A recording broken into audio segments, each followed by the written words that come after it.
और समाज में पत्नी की इज्जत होती है नंदिनी। एक रखेल की। Stop it, Irfan! Just stop it! यह दोहरी जिंदगी जीना बंद करो और सही मायने में अपनी जिम्मेदारियों को निभाओ। क्यों इंटरफेयर करता है मेरी लाइफ में बार बार? क्यों याद दिलाता है मुझे गुजरे हुए दिनों की? मैं भूल जाना चाहता हूँ सारे दिन मुझे, लेकिन इसकी ये तस्वीर मुझे इसकी याद दिलाती रहती है। अक्षय, नहीं, आप तो कभी मेरे साथ गलत कर ही नहीं सकते, कभी भी नहीं। रात को सपने में मैंने नीलेश अंकल को देखा। नीलेश अंकल, पापा और मैं एक बाइक पे कहीं जा रहे थे। बाइक एकदम से ऐसे ऐसे हिलने लगी और जाके सीधा एक पेड़ को टकरा गई। कैफे चलाने की जिम्मेदारी तुम दोबारा संभाल लो। आप मुझे अभया मेरा नहीं, ये अक्षय का फैसला है। नो वे इरफान, इतनी गंदी गाली तुम्हारी जुबान से निकली भी कैसे? मुझे तुमसे ये उम्मीद नहीं थी। अपने आप को बहुत बड़ा साइकियाट्रिस्ट कहते हो और ये ऐसी बातें करते हो। तुमने मुझे अक्षय की रखेल कहा। क्यों? गलत कहा क्या? माफी मांगना तो दूर, तुम ऊपर से ये।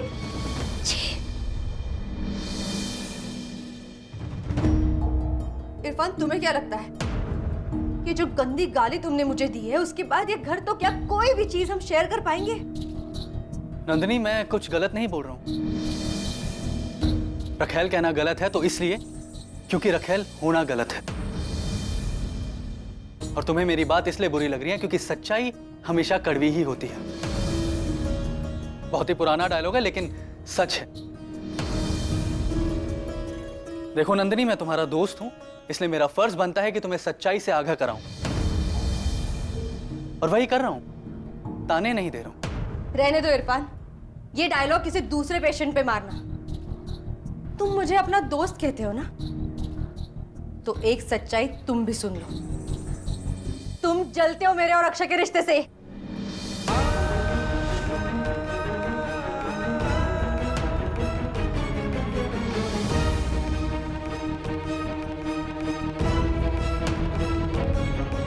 इस गलतफहमी में मत रहना कि तुम्हारा कोई अधिकार है मुझ पर। एक घर में एक साथ रहने से कोई रिश्ता नहीं बन जाता। और ये जो तुम हमेशा मुझे लेक्चर देते रहते हो, ताने मारते रहते हो, उब गई हूं मैं उससे, थक गई हूं इरफान। इसलिए बेहतर यही होगा कि मैं इस घर से चली जाऊं। अच्छा, और कहां जाओगी? अक्षय के घर?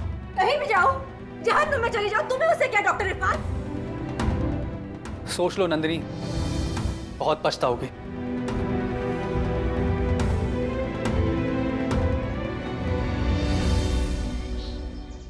रात को सपने में मैंने नीलेश अंकल को देखा। नीलेश अंकल, पापा और मैं एक बाइक पे कहीं जा रहे थे। बाइक एकदम से ऐसे ऐसे हिलने लगी और जाके सीधा एक पेड़ को टकरा गई। पापा, मुझे बहुत डर लगा। जीजा जी,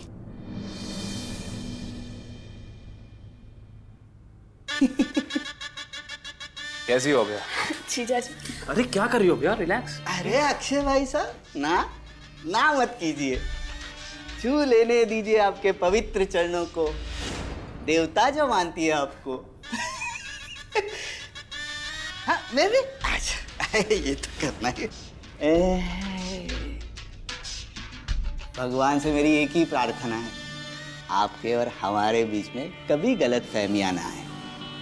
और कोशिश करूंगा कि आपको लोगों के सामने में गेट आउट कहने की नौबत ही ना आए। रतन, तुम्हें जरा सी भी शर्म बाकी है या नहीं? फिर से अक्षय पे ताने कस रहे हो? विजया, अरे ना, ताने? मैं? तुम्हें पता है कि अक्षय के जोर देने की वजह से ही मैं अभया को दोबारा कैफे की जिम्मेदारी सौंप रही हूँ। विजया दीदी, बिल्कुल पता है, इसमें ताज्जुब की कोई बात ही नहीं है। जब फंदा गले में पड़ता है तो चारा भी नहीं रहता ना भाई साहब। क्या मतलब है तुम्हारा? हाँ, कैसा फंदा? आप नहीं समझी विजया दीदी? भाई साहब समझाएंगे। समझाइए भाई साहब। प्यार का फंदा। प्यार का फंदा? हैं? क्यों भैया? विजया दीदी, एक बात कहना चाहूंगा यहाँ पे, आप इस देवता समान इंसान को पहचान ही नहीं पाए। हमारे भाई साहब बाहर से जितने सख्त दिख रहे हैं ना, उतने ही अंदर से इमोशनल इंसान है। मैं तो नालायक ही हूं। रतन, ना भैया, आज मुझे बोलने दो। पर ये भाई साहब तो देवता है।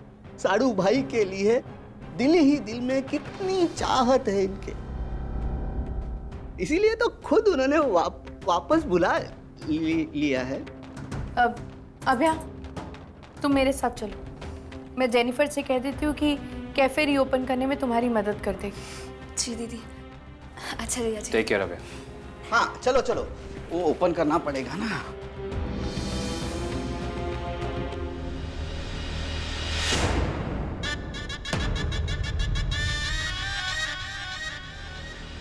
अक्षय भाई साहब, अब तो रोज मिलना होगा।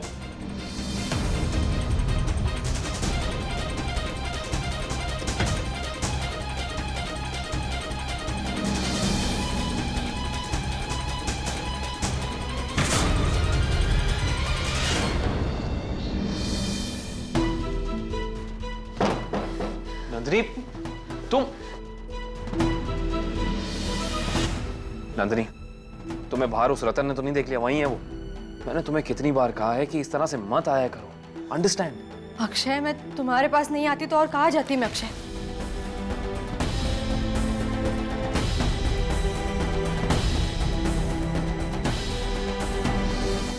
क्या हुआ नंदिनी? आज इरफान ने बहुत ही गंदे तरीके से बात की मुझसे। क्या कहा उसने? उसने मुझसे कहा कि मैं तुम्हारी रखेल हूं। एक बार को मुझे लगा कि वो गुस्से में ये सब कह रहा है, मुझसे माफी मांग लेगा तो मैं उसे माफ भी कर दूंगी, लेकिन माफी मांगना तो दूर, वो मुझसे कह रहा था कि मैं तुम्हारे और विजया की शादी तोड़ना चाहती हूँ, तुम्हारी फैमिली लाइफ बर्बाद कर रही हूँ मैं। इसकी ये मजाल। खैर नंदिनी, अब तुम उस घर में नहीं रह सकती। You have to shift out. कोई नया फ्लैट लो रेंट पे। हाँ अक्षय, मैं तो अब उस घर में दोबारा कदम रखने की सोच भी नहीं सकती। आज के आज ही मैं बस निकलना चाहती हूँ उस घर से बाहर। गुड। पर तुम फ्लैट लोगी कहाँ? पता नहीं, ऐसे अचानक कहाँ कोई इंतजाम हो पाएगा। तुम घबराओ नहीं। तुम एक काम करो, तुम उसी घर में थोड़े दिन और रुको। मुझे थोड़ा वक्त दो, मैं कोई फ्लैट अरेंज करता हूँ। नहीं अक्षय, मैंने तुमसे कहा ना, मैं उस घर में एक पल के लिए भी नहीं रह सकती। प्लीज, मैं नहीं रह पाऊंगी। तो फिर तुम जाओगी कहाँ नंदिनी? इस शहर में ना ही कोई तुम्हारा दोस्त है, ना ही रिश्तेदार है। इसीलिए तो तुम्हारे पास आई हूँ अक्षय। क्या मैं कुछ दिनों के लिए तुम्हारे घर रहने आ सकती हूँ? अक्षय प्लीज, देखो कुछ दिनों की तो बात है, और वैसे भी बहुत ही डर गई हूँ मैं अक्षय। तुम्हारे साथ रहूंगी तो थोड़ा सुकून तो मिलेगा। नहीं नंदिनी, तुम ये कैसे हो सकता है? Think practically. अक्षय प्लीज देखो, मेरी बात तो सुनो। मैं कोई प्रॉब्लम क्रिएट नहीं करूंगी, आई प्रॉमिस। हाँ नंदिनी, मैं समझ सकता हूँ, पर तुम मेरी बात समझ रही हो कि नहीं? मैं एक बार विजया को समझा सकता हूँ, वो मान जाएगी, लेकिन अम्मा जी, विजया की मॉम, वो शार्प हैं। She is a sharp lady, intelligent हैं, उम्र का तजुर्बा है। उन्हें पहले से शक है कि मैं विजया के पीठ पीछे बड़ी मुश्किल से मैंने वो शक दूर किया है उनका। मैं नहीं चाहता कि तुम समझ रही हो, इसलिए प्लीज घर आकर रहने की सोचो भी मत Nandini. It's not practical. Okay fine, मैं कोई और इंतजाम कर लूंगी।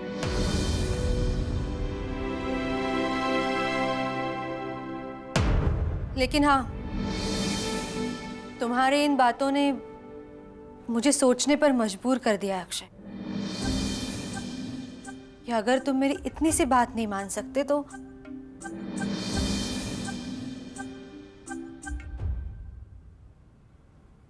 क्या?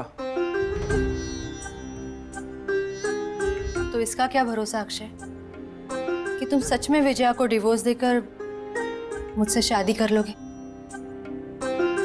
नंदिनी तुम। और हाँ अक्षय, इरफान तो दोस्त है मेरा, लेकिन तुम मेरे सब कुछ हो। जब इरफान मुझ पर इल्जाम लगा रहा था कि मैं तुम्हारी फैमिली लाइफ बर्बाद करने की कोशिश कर रही हूँ, तो मैं ये सोचकर तुम्हारे पास आई थी कि उसे झूठा साबित करने में तुम मेरी मदद करोगे। अक्षय, मैंने सोचा था कि जब मैं कुछ दिनों के लिए तुम्हारे घर रह लूंगी और तुम्हारी खुशियों पे कोई आँच नहीं आएगी, तो इरफान को उसका जवाब मिल जाएगा। उसे अपनी बातों का पछतावा होगा अक्षय, बस यही सोचा था मैंने। लेकिन खैर, शायद मैंने कुछ ज्यादा ही उम्मीदें रख ली तुमसे। नंदिनी सुनो तो।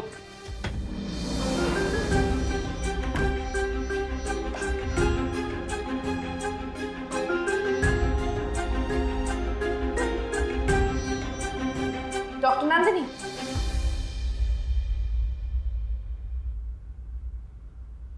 मुझे आपसे कुछ जरूरी बात करनी है। हाँ, क्या बात है विजया, बोलो। यहाँ नहीं, मेरे कैबिन में चलते हैं, वहां बात करते हैं। आइए।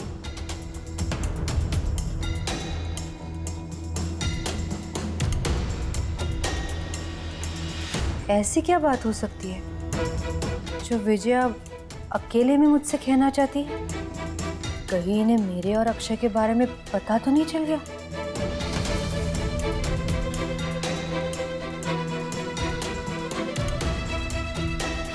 क्या हुआ नंदिनी, चलें? नंदिनी, शादीशुदा होने का मतलब समझती हैं आप? कैसे समझेंगी, आपकी तो शादी ही नहीं हुई है।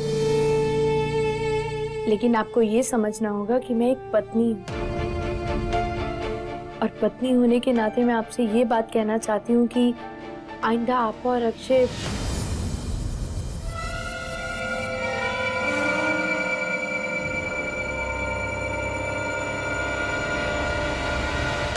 I am sorry Nandini, please मेरी बात का बुरा मत मानो। ऐसा बिल्कुल नहीं है कि मैं आप पे इल्जाम लगा रही हूँ या आप पर शक कर रही हूँ, बल्कि मुझे ये डर है कि मेरी बात सुनने के बाद कहीं आप मुझसे नाराज ना हो जाए या कहीं आप मुझसे बात करना ना बंद करते। बस अरे विजया, आप कैसी बातें कर रही है? मैं क्यों आपसे नाराज होंगी? प्लीज बताइए ना, क्या बात है?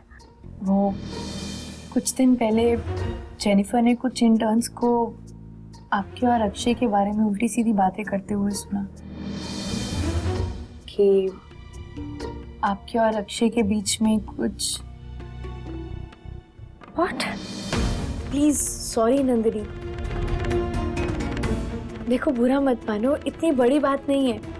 उस दिन शायद आप दोनों एक साथ चाय पी रहे थे और अक्षय, तुम पागल हो गए, तुम सच।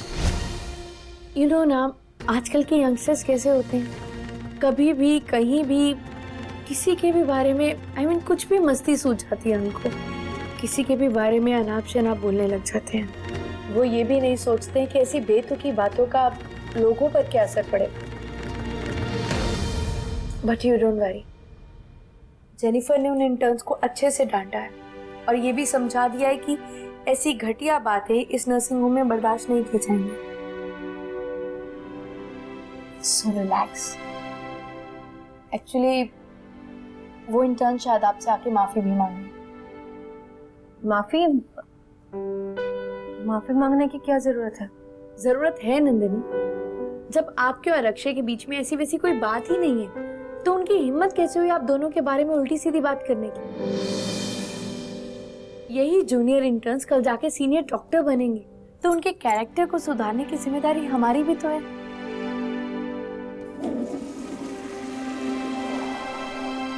अब मेरा वॉशरूम कौन यूज कर रहा है? सॉरी इरफान जी, मैंने बिना पूछे ही आपका टॉयलेट। वो ये डॉक्टर इरफान का केबिन? जी, उनका केबिन दूसरे विंग में है। Oh, I am so sorry. No no, it's okay.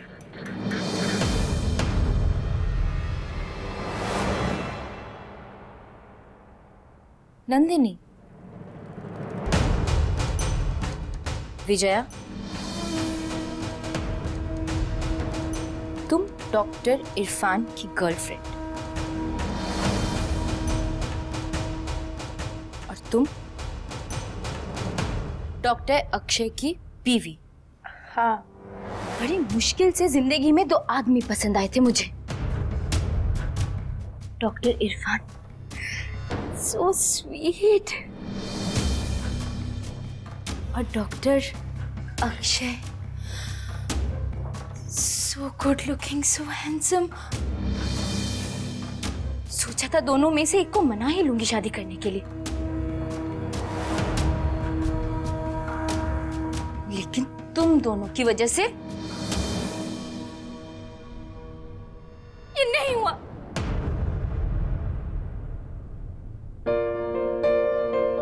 बेचारी, इरफान ने मिलवाया था इनसे, राधिका नाम है इनका। आई नो, काफी फेमस हो गई है पूरे नर्सिंग होम में। आई होप कि डॉक्टर इरफान के ट्रीटमेंट से जल्दी ठीक हो जाए। नंदिनी, मैंने जो कुछ भी कहा प्लीज डोंट माइंड। नंदिनी, आज कुछ लोग बातें कर रहे हैं, कल और लोग बातें करेंगे, इसलिए हम किसी को मौका ही क्यों दें ऐसे अनाप-शनाप बातें करने का। लेकिन इसका मतलब ये नहीं है कि आप और अक्षय आपस में बात नहीं कर सकते हैं। ये हमेशा याद रखिए कि हम लोग सबसे पहले दोस्त हैं, और वैसे भी आपको और अक्षय को तो काम की भी बातें करनी होती हैं, सर्जरीज वगैरह की। मेरा कैबिन तो है ही ना, बाहर पब्लिक में बातें करने की बजाय आप लोग मेरा कैबिन यूज कर सकते हैं। ओके, थैंक्स, मैं अक्षय से भी कह दूंगी। और हाँ, once again thank you so much मेरी बातों का गलत मतलब ना निकालने के लिए। राधिका, राधिका, बहन जी चालू रखिए। कोई और सुन।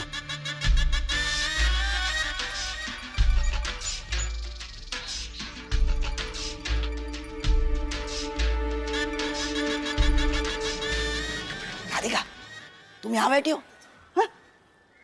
आप? सॉरी, आप और राधिका नहीं, राधिका जी। राधिका नहीं, राधिका जी। मैं आपका दूसरी जगह पे इंतजार कर रहा था जी। मैं जानबूझ के नहीं गई वहाँ पे, क्योंकि मुझे लगा कि अगर तुम पर कोई शक करे और तुम्हारा पीछा करे तो हम दोनों को एक साथ देख लेगा और हम दोनों पकड़े जाएंगे और हमारा खेल खत्म हो जाएगा। मेरे धंधे पे हर कदम पे होशियार रहना पड़ता है। हाय हाय, मेरे करिश्मा कपूर, माय गॉड, तुम भी ना। आप? वो आप भी। ये क्या हुलिया बना रखा है, स्कार्फ, गॉगल हैं? ताकि मुझे कोई पहचान ना सके। मेरे धंधे में होशियारी। हिरनी, आपको मैंने डॉक्टर इरफान के पास पागलपन का मरीज बना के भेजा था ताकि आप नंदिनी की कुछ खास खबर मुझे दे पाए। वो तो आप कर नहीं पाई। बाय गॉड, एक चीज जरूर हुई है, आप में सभी पागलपन के लक्षण नजर आने लगे हैं। रतन बाबू, रिमझिम राधिका कहते हैं हमें। मेरा काम रिमझिम गिरते सावन की तरह पक्का है। वाह। जब बरसने लगती हूँ तो सबको भिगो देती हूँ।